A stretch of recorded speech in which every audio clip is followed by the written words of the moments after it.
Good morning, students. Today we will discuss the movement of ocean water. Before the movement of ocean water, I want to discuss about the oceans. There are three main oceans are found in the world. सबसे जो largest है वो है Pacific ocean है, Atlantic ocean और Indian ocean. Actually दो ही इसमें यहाँ पर मेन जो हम डिस्कस करेंगे, पैसिफिक ओशन और एंटार्क्टिक ओशन. तो इससे पहले थोड़ा सा मैं ओशन के बारे में बताता हूँ. तो ओशन में कौन कौन से फैक्टर होते हैं, वाटर मूवमेंट क्यों करता है उसके उसके बहुत से कारण होते हैं. जैसे हम बात करते हैं कि ओशन में टेम्परेचर जो है वेरी करता है प्लेस टू प्लेस होता है. इसके बाद उसके बहुत से फैक्टर होता है कि वो ओशन जो है उसकी लोकेशन कहाँ पर है और मूवमेंट क्यों करता है. जब टेम्परेचर ज़्यादा होता है तो वो वार्म हो जाता है. वाटर वार्म होने के बाद फिर वो मूवमेंट करता है, लाइट हो जाता है एक स्थान पर. जैसे वाटर ठंडा, ये दो प्रकार से मूवमेंट करता है. जैसे एक तो हॉरिजॉन्टल मूवमेंट करता है, एक वर्टिकल मूवमेंट करता है. तो इसके बहुत से फैक्टर हैं. जैसे हम बात करते हैं टेम्परेचर के कौन कौन से फैक्टर हैं, वहीं सेम फैक्टर यहाँ पर लागू होते हैं. दूसरा जो ओशन की बात करते हैं सैलिनिटी होती है. उसके अंदर सैलिनिटी, जहाँ पर ज़्यादा इवेपोरेशन होगा वहाँ पर सैलिनिटी ज़्यादा होगी, और जहाँ पर टेम्परेचर कम होता तो वहाँ सैलिनिटी जो है वो कम होगी, क्योंकि इवेपोरेशन कम होगी. दूसरा इसके अंदर जहाँ पर फ्रेश वाटर ज़्यादा मिलता है जिस ओशंस में, तो उस एरियाज़ के अंदर जो है वो सैलिनिटी कम पाई जाती है. सैलिनिटीज़ को हम जो है वो पर थाउजेंड में मापते हैं, और टेम्परेचर को मापा जाता है वो थर्मोपाइल एक इंस्ट्रूमेंट होता है उससे मापते हैं इसका टेम्परेचर. तो इससे पहले चैप्टर में ये कुछ पॉइंट्स दिए थे इसमें, लेकिन आपके सिलेबस में ये चैप्टर नहीं था. इससे पहले वाला थोड़ा सा जिक्र हमने किया है. तो उसके बाद बात करते हैं movement of the ocean.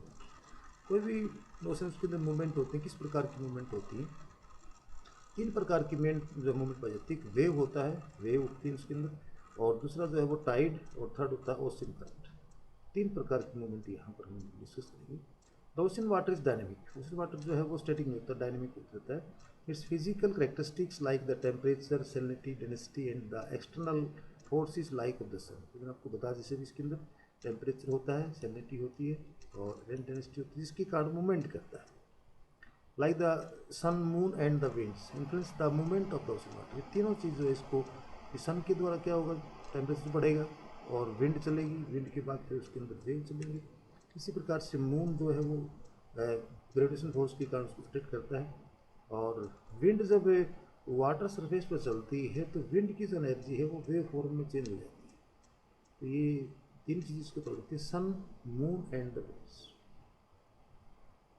The horizontal and vertical motion are the common in the ocean particles. बता भी दो प्रकार की होती है, हॉरिजॉन्टल और वर्टिकल मोशंस की जरूरत गति होती है. Horizontal motions refer to the ocean current. जब वाटर जो है एक पार्टिकुलर डायरेक्शन में चलता है तो उसको बोलते हैं ओशन, जैसे एक स्ट्रीम के रूप में चलता है, उसको फ्लो करता है, क्योंकि उसका जो टेम्परेचर है वो वेरी हो जाता है और डेंसिटी वेरी हो जाती है सैलिनिटी के कारण, जिसके कारण मूवमेंट करता है. जैसे हमारे यहाँ रिवर चलती है, इसी प्रकार से ओशन में जो है वो करंट मूवमेंट करती है, बिल्कुल like stream. Vertical motion refer to the tides. Vertical tide, जैसे टाइड जब पूर्णिमा होती है, बच्चों फुल मून होता है, तो उसमें जो अट्रैक्शन होती है वाटर की, और उसको जैसे कहते हैं हाई टाइड. एक होता है नीप टाइड जब अमावस होती है. इस प्रकार से टाइड का मतलब होता है alternating rising and falling of the sea water twice in a day due to the gravitational force of moon and sun. यानी मून जो नज़दीक है इसलिए वो ज़्यादा अट्रैक्ट करता है. Ocean currents are the continuous flow of the huge amount of the water in the definite direction. अभी ओशन करंट जो होती है वो एक huge amount of the water in definite direction, while the wave are the horizontal motion of the water. देखिए जब wind चलती है और वाटर सरफेस पर चलती है, उसके साथ फ्रिक्शन होता है, तो उसकी जो एनर्जी है वो वेव फॉर्म में चेंज हो जाती है. यानी विंड की जो एनर्जी है वो वेव फॉर्म में हो जाती है. और water moves the head from one place to another through the ocean currents, while the water in the wave does not move. Water में देखिए वेव में क्या होता है कि वाटर मूवमेंट नहीं करता ज़्यादा, ऊपर नीचे होता है. इस प्रकार से इसका डिफरेंस है तीनों. Wave does not move but the wave trains move head. इस प्रकार से वेव ट्रेन चलती है, आगे चलेगी, इस प्रकार से ऊपर नीचे होती रहती है. जैसे मान लीजिए आप कोई पानी में कोई पत्थर फेंकते हैं तो उसके ऊपर जो एनर्जी है, जो फोर्स लगी है, तो वो वेव फॉर्म में कन्वर्ट हो जाएगी। The vertical motion refers to the rise and fall of the water in the ocean and the seas due to the attraction of the sun and the moon. ये Tide मैंने आपको बताया था, due to the attraction कह सकते हैं आप, इसको ग्रेविटेशन फोर्स कह सकते हैं, यानी उसके कारण जो वाटर ऊपर जाता है फिर नीचे आता है। तो कोस्टल एरियाज में आप देख सकते हैं, और इसका जो ज़्यादा प्रभाव होता है वो जब फुल मून होता है, जैसे हम पूर्णिमा की बात करते हैं उसमें, यानी जो मून का साइज़ है वो किस टाइप उसके ऊपर डिपेंड करता है। तो आप देखते हैं कि जो मून है वो उसका साइज़, जो शेप है, उसकी जो कलाएँ हैं वो डिफरेंट टाइप की होती हैं, डिफरेंट डेज में निकलता है। आप देखते हैं जैसे मान लीजिए आज मून किस टाइम राइज हुआ और कल नोट करेंगे किस टाइम राइज हुआ, तो उसके बीच में डिफरेंस आ जाता है, क्योंकि मून की जो गति है, मून जो है वो रिवॉल्व्स करता है अराउंड द अर्थ, और उसमें डिफरेंस आ जाता है। कई बार हम देखते हैं कि जैसे हमारे फेस्टिवल आते हैं, 2 फेस्टिवल मनाए जाते हैं आज इस डेट एक्चुअली जो इंडियन डेट्स हैं they are determined by the moon. जैसे पूर्णिमा की बात करते हैं, अमावस की बात करते हैं, तो मून को जैसे कहते हैं ईद का चाँद, तो ईद भी जो है इसी प्रकार से मनाई जाती है, चाँद को देख करके नहीं करते भी आज ईद है। तो इस प्रकार की कैलकुलेशन ये हमारे वेदों में की जाती है, इस प्रकार से मुझे ज्ञान दिएगा। The upwelling of the cold water from the surface and the sinking of the surface water also form of the vertical motion. देखिए जहाँ पर वाटर ठंडा होगा नीचे जाएगा, गर्म ऊपर आ जाता है इस प्रकार से, तो उसके अंदर एक वर्टिकल मोशन भी होता है उसके, जिसके कारण मिक्सिंग हो जाता है। तो हम 1 बाय 1 इसके बारे में पढ़ेंगे। सबसे पहले हम बात करते हैं वेव की। Wave are actually the energy, not the water as such, which moves across the ocean surface. Water particles only travel in a small circle as a wave passes. एक सर्कल बन जाता है उसका, इस प्रकार से देख सकते हैं आप, जैसे ये इस डायग्राम में देखिए वेव ट्रेवलिंग करती है इस प्रकार से, ये वेव की एनर्जी इस प्रकार से चली करिए इस प्रकार से, तो ये नीचे जाएगी, एक बार ट्रफ होगा, तो उसके बाद फिर राइजिंग हो जाती है, क्रस्ट होता है, ऊपर को क्रस्ट बोलते हैं, नीचे को ट्रफ बोलते हैं। इस प्रकार से ये देखिए इसकी एनर्जी जो है इस प्रकार से मूवमेंट होती चलेगी, और ये अप एंड डाउन होता है। मूवमेंट जो है इसकी जो मूवमेंट है वो अप एंड डाउन होता है, और उसके बीच का जब बात करते हैं भी कितनी energy wave toward the right, इस प्रकार से राइट जाती है, और इसकी देख सकते हैं आप, ये जो दोनों के बीच का डिस्टेंस होता है उसको बोलते हैं वेव लेंथ। तो इस प्रकार से ऊपर नीचे का होता है, इस प्रकार से उसको बोलते हैं वर्टिकल जो है उसकी कितनी उसकी ऊंचाई है। Wind provide the energy to the waves. Wind causes wave to travel in the oceans and the energy is released on the shorelines. फिर वो किनारों से टकराती है, टकराने के बाद उसकी एनर्जी जो है खत्म हो जाती है इस प्रकार से। The motion of the surface water seldom affects the stagnant deep bottom water of the oceans. इस प्रकार से जो मोशन होता है सरफेस वो नीचे जाता है, उसके बाद वापस ऊपर आता है। Affect the stagnant deep bottom water in the oceans as a wave approaches the beach. जैसे बीच की तो बात करते हैं, बीच में आपकी लहरें आती हैं, उनके साथ बहुत चीज़ें जो है वो आ जाती हैं। It slows down and this is due to the friction occurring between the dynamic water and the sea floor. इस प्रकार से कई बार ऊपर नीचे होता है, उसमें डायनेमिक की गति हो जाती है, ऊपर नीचे होता है, मतलब वर्टिकल होता है। वर्टिकल क्यों होता है? क्योंकि जो टेम्परेचर उसमें डिफरेंस आ जाता है, डेंसिटी डिफरेंस आ जाता है, इस प्रकार से सी के अंदर जो है वो वर्टिकल मूवमेंट भी होता रहता है। And when the depth of the water is less than half wavelength of the wave breaks. कई बार क्या होता है उसकी वेवलेंथ कम होती है तो टूट जाती है। The largest wave found in the open oceans, जो बड़ी वेव है वो ओपन ओशन में पाई जाती है। Wave continue to grow larger as they move, जैसे मूव करती है लार्ज हो जाती है। And energy from the wind, और इस प्रकार से देखिए ये एनर्जी जो है वो विंड से लेती है। तो वेव के बारे में आपको, जो विंड जब चलती है वाटर सरफेस पर, और उसकी जो एनर्जी वेव फॉर्म में चेंज हो जाती है, इस प्रकार से चलती है। तो कोई आप उसके ऊपर विंड चलती है, या कोई आप उसको फोर्स लगाते हैं, पत्थर मारते हैं, तो इस प्रकार से उसमें डिफरेंट वेव पैदा होती है। अब कितनी फोर्स लगती है, विंड की स्पीड कितनी है, उसके ऊपर डिपेंड करता है कितनी एनर्जी विंड के अंदर, और फिर उसको वो मूवमेंट देती है, अप एंड डाउन मूवमेंट होती है। Most of the wave are caused by the wind driving against the water. Most of the wave जो है caused by the wind driving against the water when a breeze of the 2 knots और less blow over calm water. इस प्रकार से नहीं होता, उसका movement नहीं होती, बिल्कुल काम हो जाता है। Small ripples form and grow is the wind. कई बार छोटे छोटे ये होती है, बिल्कुल दिखाई देती है, बिल्कुल नहीं होती, उसको बोलते हैं ripples. As the wind speed increases until wide caps appear in the break down waves. Wave में travel thousands of kilometre before rolling the shore. इस प्रकार से 1000 किलोमीटर जाते उसके अंदर, जब तक वो खत्म नहीं होती चलते रहते उसके अंदर। Breaking and the dissolving the acer, जब तक वो डिजोल्व नहीं होती, टूट नहीं जाती उसके अंदर, तो वो एनर्जी कहीं कहीं जाकर के वो टकराती किसी से, उसके बाद जो वो खत्म हो जाती है। A wave size and shape reveal its the origin.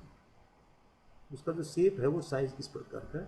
Steep waves are fairly young ones and are probably found by the local wind. जो लोकल विंड होती है उसके द्वारा कितनी स्पीड है उसकी, अगर स्पीड ज़्यादा होगी तो उसकी जो है वो तेज़ होगी, उसमें अप एंड डाउन बहुत ज़्यादा होता है यहाँ पे। Slow and steady waves originate from the far away places. तो अगर दूर जाती धीरे धीरे उसकी स्पीड जो है वो कम हो जाती है, possibly from the another hemispheres. The maximum wave height is determined by the strength of the wind. The maximum height जो है उसकी स्ट्रेंथ कितनी है विंड की, अगर विंड की स्पीड बहुत ज़्यादा है तो ज़्यादा उसकी हाइट होगी। That is how long it blows and the areas over which it blows and single direction. वो किस डायरेक्शन से आती है, कई बार सिंगल डायरेक्शन से आती है, कई बार आपस में जो टकरा जाती है, टकराने के बाद वो खत्म हो जाती है। Wave travel because wind pushes the water body on its the course while the gravity pulls the crest। तो देखिए इसके अंदर क्या है, अब ये होगा, उसके बाद नीचे आएगा, क्रस्ट नीचे खींचता है इसको, उसके बाद फिर वापस ऊपर जाती है। इस प्रकार से इन दो फोर्स यहाँ पर काम करती है, ग्रेविटी फोर्स काम करती है, इसी कारण नीचे गई फिर ऊपर आ जाती है। Wave travel because wind pushes the water. Wind जो है वाटर को पुश करती है, वाटर बॉडीज को इन इस course while the gravity pulls the crest of the waves. ये पुश करती है, वो पुल करती है, विंड जो है उसको पुश करती है और ग्रेविटी फोर्स जो है उसको खींचती है, नीचे खींचती है। The following water which is in the former trough water, उसके बाद फिर वो ऊपर जाता है। एंड ये देख सकते हैं आप इस प्रकार से, देखिए ये उसके बाद फिर ये नीचे आ गया, फिर ये ऊपर जाता है इस प्रकार से, ये देख सकते हैं आप उसके अंदर ये इस तरह से चलता रहता है इसके अंदर। Motion of the wave and the water molecules. Wave moves to a new position, उसके बाद फिर जो है नीचे आएगी, फिर ऊपर जाए, नई पोजीशन जाती है, उसकी पोजीशन चेंज हो जाती है। The actual motion of the water beneath the wave is circular. Circular होती है, तो साइकिल सा बन जाता है इसका, इस प्रकार साइकिल बनेगी। तो it indicates that the things are carried up and forward as the wave approaches and down and back as it passes. इस प्रकार से वो नीचे आती है, ऊपर जाती है। यहाँ पर इसकी कुछ विशेषताएं हैं। The characteristics of the waves. Wave crust and trough, the highest and the lowest point of the wave. जो हाईएस्ट एंड लोएस्ट पॉइंट की बात करते हैं, जैसे बात करते हैं कितना उसका हाईएस्ट पॉइंट है, जैसे इस डायग्राम में देख सकते हैं आप, ये मैंने आपको दिखा दो पीछे।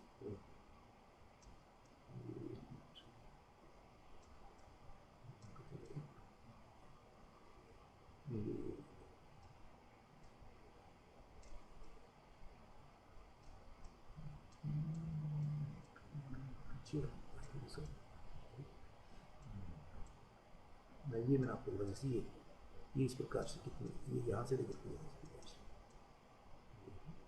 तो क्रस्ट और trough, highest and the lowest point of the wave. जो हाईएस्ट पॉइंट है उसका और lowest point are called the crest and trough respectively. Highest को बोलेंगे क्रस्ट और जो नीचे उसको बोलेंगे trough. Wave height, it is the vertical distance, दोनों में वर्टिकल डिस्टेंस कितना है, from the bottom a trough to the top of the crest, दोनों के बीच का जैसे कितना है उसको बोलेंगे वेव हाइट कितनी है। वेव एम्पलीट्यूड कितना है, it is 1/2 of the wave height. उसकी जो इस प्रकार से था, उसका जो एम्पलीट्यूड है कितना है, इस प्रकार से कितनी चीज़ आती है। उसके बाद बात करते हैं वेव पीरियड है, वो जैसे एक उससे उसमें कितना टाइम लेती है, उसकी फ्रीक्वेंसी कितनी है। It is nearly the time interval between the two successive waves. जैसे एक उसके बाद दूसरी आएगी तो उनके बीच का जो टाइम, यानी एक सेकंड में कितनी वेव्स आती है, उसको बोलते हैं wave frequency.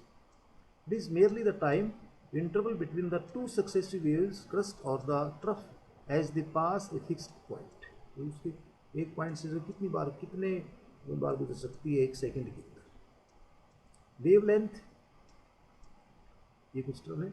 It is the horizontal distance between the two successive, horizontal distance उनका कितना है एक पॉइंट से लेकर के, जैसे मैं आपको बता रहा हूँ ये जो इसकी वजह से ये पॉइंट आपका ये और ये पॉइंट, इनके बीच में जो है वो कितना डिस्टेंस है, उसको बोलते हैं वेव लेंथ। ये वेव हाइट होती है इस प्रकार से, ये वर्टिकल हाइट होगी, और हॉरिजॉन्टल जो है वो वेव लेंथ है।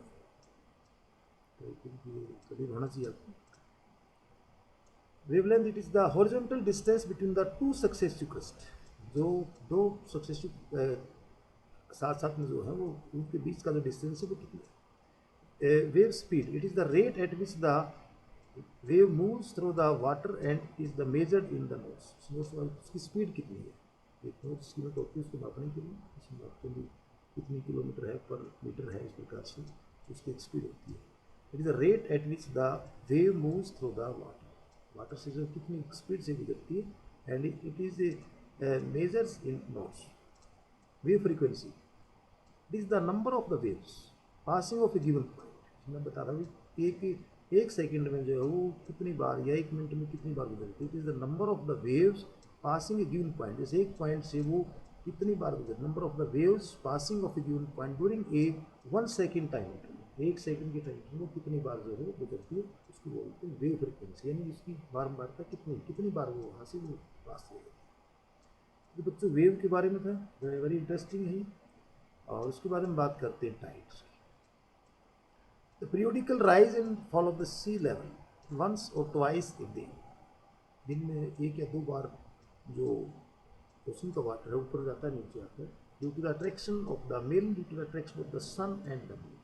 इसके अंदर देखिए मून का ज़्यादा रोल होता है, क्योंकि मून जो है वो नीर है। It is called a tide. Movement of water caused by the meteorological effects, winds and atmosphere. Movement जो डिपेंड करती है किसके ऊपर, ये विंड और एटमॉस्फेयर प्रेशर कितना है।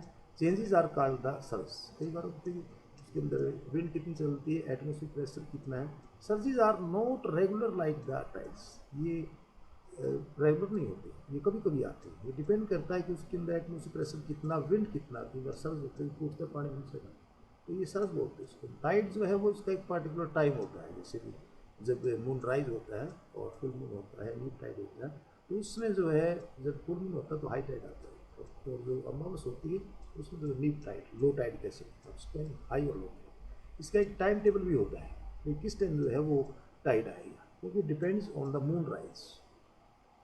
The study of the tides is very complex, especially and temporally। देखते स्थान के अनुसार, समय के साथ और समय और स्थान के अनुसार स्टडी करना बहुत ही जो है वो कॉम्प्लिकेटेड है, क्योंकि जो मून की जो वो अलग अलग टाइम में दिखता है, अलग अलग। इसलिए the tides is very complex, spatially and the temporally, as it has great variation in frequency, magnitudes and height. इसकी जो फ्रीक्वेंसी है कितनी बार आता है, उसका मैग्नीट्यूड कितना है, हाइट कितनी है, तो इसके अंदर काफ़ी वेरिएशन आ जाते हैं। तो इसलिए बड़ा इसकी स्टडी करना बहुत ही कॉम्प्लिकेटेड है, भाई अलग अलग जगह से अलग अलग होता है, वेरी करता है time to time. The moon's gravitational pull to a great extent and the lesser extent the sun's gravitational pull are the major cause for the occurrences of the tides. देखिए मून जो है वो पुल करता water को एक great बहुत दूरी से करता है, क्योंकि उसके अट्रैक्शन ग्रेविटी फोर्स से, जबकि जो सन है वो ज़्यादा नहीं करता। Sun gravitation pull are the major, दोनों का वैसे तो होता है लेकिन मून का ज़्यादा इसके अंदर होता है, are the major causes for the occurrences of the tides. इसका मेन कारण बता दी, मून और सन की जो है वो ग्रेविटेशन फोर्स के कारण बताया जाता है, is the main cause of the tides. Another factor is centrifugal force. Centrifugal force होती है, बच्चों आपने साइंस में पढ़ी होगी फिजिक्स में, सेंट्रीपिटल फोर्स होती है एक सेंट्रीफ्यूगल। सेंट्रीफ्यूगल क्या होता है, जिस आप किसी को घुमाते हैं तो बाहर की तरफ उसके अंदर पावर लगती है, जैसे आप किसी को घुमाते हैं तो बाहर की तरफ जाता है, सेंट्रीफ्यूगल बाहर की तरफ वो धकेलती है उसको, यानी पुश करती है उसको। Centrifugal force which is the force that act to the counter balance the gravities. जो काउंटर बैलेंस होता है ग्रेविटी का, उसको जो है वो बैलेंस करती है। इस प्रकार से आप कुछ बाल्टी में जैसे पानी लिया आपने, तो पानी जो नहीं गिरता, कई बार उसमें घूमता रहता है पानी।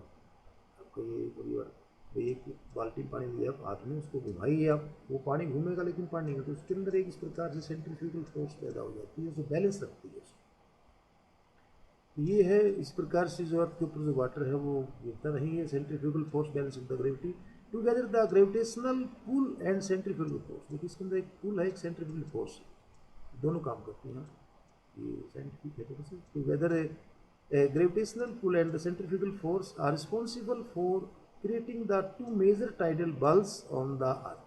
उसके अंदर बल्ब आता है, तो जिसमें आपको बता, एक बाल्टी लेते हैं, बाल्टी में पानी लेकर के घुमाते हैं, पानी नहीं गिरता, पानी घूमता रहता है लेकिन बाहर नहीं आता है, तो वहाँ पर दोनों फोर्स काम करते हैं, उसको बैलेंस करने का प्रयास करते हैं। बल्ब तो बढ़ेगा उसके अंदर, बल्ब ऊपर जाएगा, पानी चाहिए, इस प्रकार से घूमता है उसके अंदर।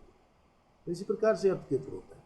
On the side of the earth facing the moon, on the side of the earth facing the moon, a tidal bulb occur, while on the opposite side through the gravitational attraction of the moon, दूसरी type में एक bulb बनता है, फिर खिंचाव होता है उसके अंदर, दोनों में एक is less as it is the further away. The centrifugal force causes the tidal bulbs on the other side. देख सकते हैं इसके अंदर ये इस प्रकार से बनता है, ये अर्थ है, टाइडल बल्ब बन जाता है, इस प्रकार से बल्ब बनता है, ये ऑटो ग्रेविटेशनल फोर्स काम करती है इस प्रकार से। और उसके साथ साथ आप देखते हैं सेंट्रीफ्यूगल फोर्स, ये इधर खींचता है, ये इधर खींचता है, ये सेंट्रीफ्यूगल फोर्स खींचती है इसको, और ये टाइडल फोर्स खींचता है, दोनों के अंदर बैलेंस हो जाता है। ये था आपका टाइड के बारे में। The tide generating force is the difference between these two forces. The tide generating force is the difference between the two forces, that is the gravitational attraction of the moon and the centrifugal force. On the surface of the earth nearest to the moon, pull the attractive force of the moon is the greater than the centrifugal force. कई बार क्या होती है कि ये force में ज़्यादा काम करती है, अट्रैक्शन ज़्यादा काम करती है सेंट्रीफ्यूगल फोर्स, क्योंकि मून जो है उसके नज़दीक, and so there is A net force causing A balls toward the moon. इस प्रकार से एक नेट बल्ब बन जाता है उसके अंदर। On the opposite side the earth the attractive force is less. उसी साइड में क्या आएगी, जो फोर्स अट्रैक्टिव फोर्स कम हो जाती है, as it's the farther away from the moon, the centrifugal force is dominant. तो दोनों कई बार देखिए मून नज़दीक होता है उसके ऊपर काम करती है ज़्यादा, और जब कई बार ग्रेविटेशन फोर्स से ज़्यादा काम करती है, तो यहाँ पर दोनों में कौन सी फोर्स से ज़्यादा काम करती है, अलग अलग है। Hence there is a net force away from the moon. It creates the second pulse away from the moon. On the surface of the earth, the horizontal tide generating the forces are the more important than the vertical force in generating the tidal pulse. देखिए इसके अंदर क्या आएगी, it creates the second pulse away from the moon. एक second pulse होता है मुझे on the surface of the earth, the horizontal tide generating forces, horizontal जो tides है कि फोर्स उसकी जनरेट होती है, are more important than the vertical force in generating the tidal pulse, vertical force. इस प्रकार से इसके अंदर ये फोर्स जो है वो पैदा होती है। Relation between the gravitational force and tidal मैंने आपको दिखा, इस प्रकार से ग्रेविटेशनल एनर्जी, इस प्रकार से एक बैलेंस जो है बन जाता है। ऊपर देखिए एक बार यहाँ टाइडल बल, उसके बाद फिर यहाँ हो रहा है इसके अंदर ये सेंट्रीफ्यूगल फोर्स की वजह से, ये और फिर ये बैलेंस हो जाता है। ये मून है, देख सकते मून, ये मून और सन दोनों का अट्रैक्शन डिपेंड होता है। The tidal bulbs on the wide continental shelves have a greater height. When the tide bulbs hit the mid-ocean island, they became the low. When the tide bulbs hit the mid-ocean island, they became the low. The shape of bays and the estuaries along a coastline can also magnify the intensity tides. कई बार देखिए इसकी जो intensity उसको magnify कर देते हैं, कई बार बढ़ा देते हैं। बेस एंड एस्यूरीज, वहाँ की लोकेशन क्या है, बीच में नहीं होता आइलैंड, मिड ओशन जो आइलैंड है उसमें लो होता है, लेकिन जो कोस्टल एरियाज होते हैं जहाँ पर बेस है इस प्रकार की जो है या एस्यूरीज बनाती है, वहाँ पर इसकी स्पीड जो है ज़्यादा होती है, उसको मैग्नीफाई कर देते हैं। Coast line can also magnify the intensity of tides. Funnel shape base, जो फ्यूनल शेप होती है इस प्रकार से उनकी शेप होती है, जो gravity change the tidal magnitude, उसके जो मैग्नीट्यूड उसको चेंज कर देती है।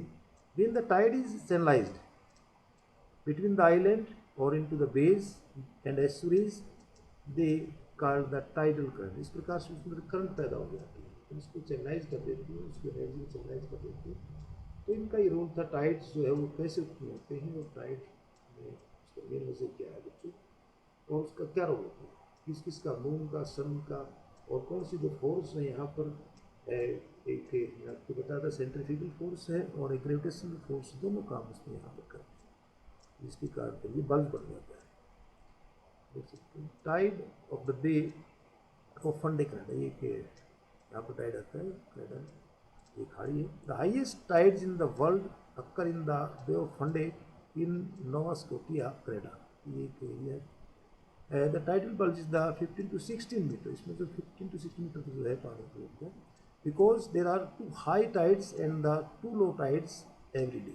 यहाँ पर जो है वो दो हाई टाइड आते हैं, दो लो टाइड आते हैं every day, roughly the 24 hours periods, then a tide must come in within about a 6 hours। इस प्रकार से इसमें यहाँ पर जो है चार आएंगे तो इसका मतलब 24 घंटे में चार होंगे तो 6 घंटे के बाद जो है टाइड आता है। As a rough estimate the tide rises about the 240 centimetre an hour and 1440 centimetre divide by the 6 hours. देख सकते हैं आप, इस प्रकार से ये इसको अगर इसको हम डिवाइड करते हैं, 6 से डिवाइड करते हैं तो इस प्रकार से। If you have walk down A beach with A sleep Cliff alongside which is the common layer, make sure you watch the tide। और वहाँ पर आप जाते हैं, इस प्रकार से जो क्लिफ होती है बनी हुई, क्लिफ जो है वो एक जैसे बॉलम लगाते हैं क्लिफ, तो इस सी वेव के कारण बनती है। बच्चा हमने पढ़ा नहीं है, जब सी वेव टकराती है कोस्टल एरिया से तो उसकी जो इरोजनल फोर्स है वो काम करती है, वहाँ पर उसको वहाँ ले जाती है। उस प्रकार से एक लैंडफॉर्म बनती है cliff long side which is common there. Make sure, तो वहाँ पर जाकर के आप इसको देख सकते हैं। If you walk for about an hour and then notice that the tide is coming, the water will be over your the head before you get back to where you start. इस प्रकार से पानी जो है आपके सिर के ऊपर से, अगर आप वहाँ खड़े तो उसकी हाइट इस प्रकार से है, इसकी कुछ इसको the type of the tides. Tides very in their frequency, direction and the movement. ये कई प्रकार के होते हैं, वेरी करते हैं। फ्रीक्वेंसी कितनी है, डायरेक्शन क्या है, उसका मूवमेंट क्या, from place to place and also from the time to time. समय और स्थान के साथ जो है इसमें डायरेक्शन पाई जाती है। टाइड में be grouped into the various types based on their the frequency of the occurrences. उसकी जो फ्रीक्वेंसी है कितने कर्ज होती है इन ए डे और 24 आवर्स और द बेस्ड और द देयर हाइट, उनकी जो हाइट कितनी है और फ्रीक्वेंसी कितनी है, प्रेफरेंस कितना करते हैं उसके। Tide based on frequency semi total tide होते हैं। The most common tidal pattern featuring the two high tides and the two low tide each day. The successive high और low tides are approximately of the same height, दोनों की height same होती है, लेकिन frequency जो है successive high और low tides are approximately of the same height. इसका जो पैटर्न है, फीचर्स है, two high tides and the two low tides. उसके बाद हम बात करते हैं ड्यूरनल टाइड्स भी कितने उसके अंतर्गत। This is only the one high tides and one low tide during each day. यहाँ पर एक ही आता है, हाई टाइड आता है और लो टाइड आता है। The successive high and the low tides are approximately of the same height, इनकी दोनों की जो है सेम हाइट। उसके बाद कहते हैं मिक्स टाइड्स की। The tides having the variations, tides mixed tide, the tides having a variation in height are known as the mixed tides। The having tide having the variation in the height, जब उसकी variation हो जाता है, इसमें देखिए same थी दोनों, इसमें लेकिन जो दोनों वेरिएशन पा जाता है are not mixed Tide.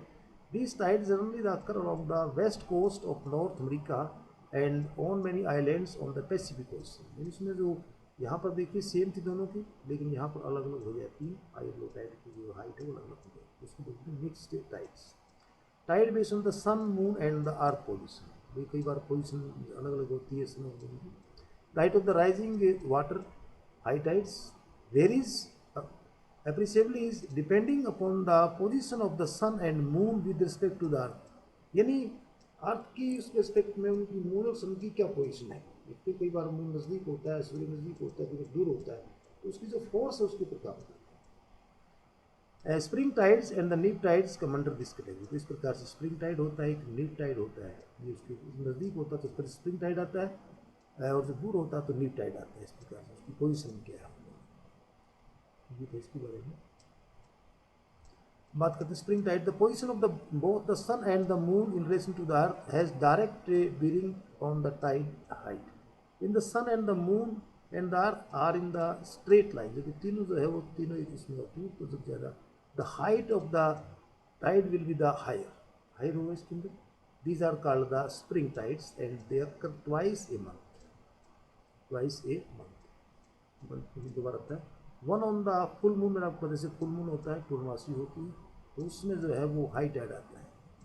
And another the during the new moon, full moon के बाद फिर नेक्स्ट डे होता है, उसमें भी नया मून होता है, तो दोनों में कोई ज़्यादा डिफरेंस नहीं होता।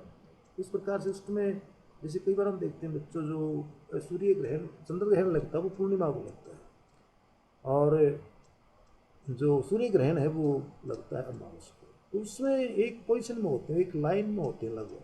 पूर्णिमा को जो है, पूर्णिमा को भी सन, मून और अर्थ, इसी प्रकार से जो अमावस होती है उसमें भी ये तीनों एक लाइन में होते हैं, उसके कारण पर ये ग्रहण लगता है। जैसे सोलर इक्लिप्स होता है या लूनर होता है, कुछ होता है, चंद्र ग्रहण सूर्य ग्रहण, तो उसी डेट को लगते हैं आमतौर पर। आपने देखेंगे लास्ट ईयर भी इस प्रकार की कई चंद्र ग्रहण। अब बात करते हैं neap tides. Normally there is a 7 day interval between the spring, there is 7 day interval की बात आता है between the spring tides and neap tides. At this time of the sun and the moon are at the right angle, वो दोनों system right angle होते हैं each others, and the forces of the sun and the moon tend to the counteract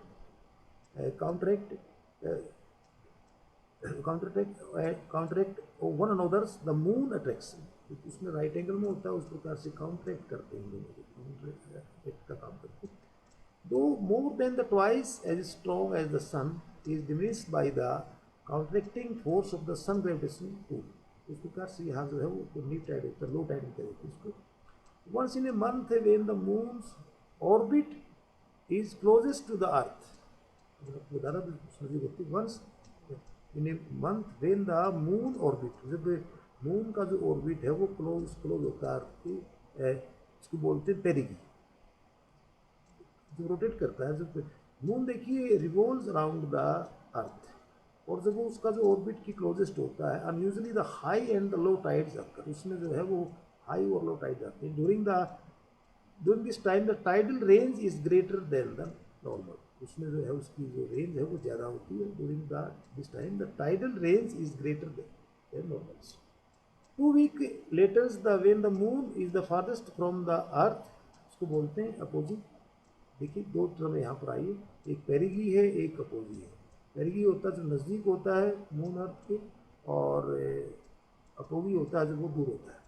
the moon gravitation force is limited and the tidal ranges are less than their average height, इस प्रकार से इसकी जो range है वो कम होती है, height जो कम होती है। In the earth is closest to the sun, perihelion बोलते हैं इसको। देखिए जब अर्थ जो है वो सन की क्लोज होती है, क्योंकि earth is also revolves around the sun, नज़दीक होती इसको बोलते हैं पेरिहिलिन।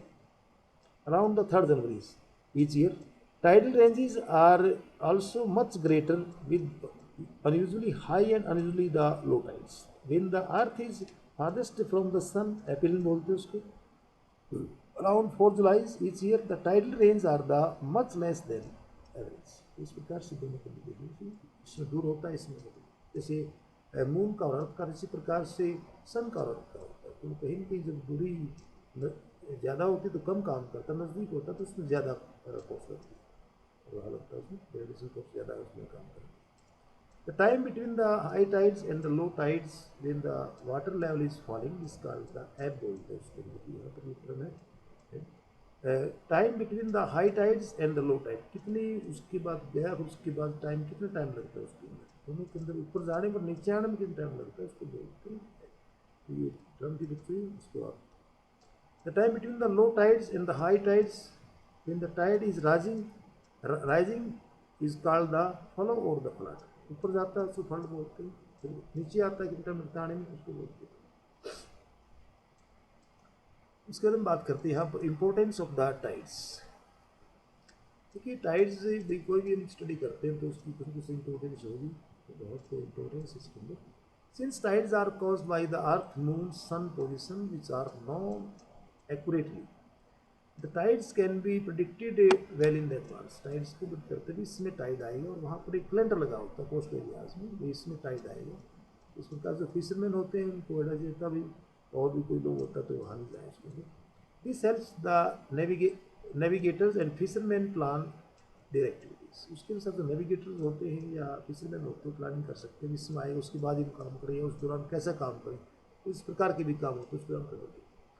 Tidal flows are the great importance in navigation, navigation उसके लिए बहुत बड़ी इंपॉर्टेंस है। जैसे मान लो कोई शिप आता है तो उसको जब टाइड आएगा तो आसानी से कोस्ट पे भी आएगा, उसको सी पोर्ट पे भी आएगा।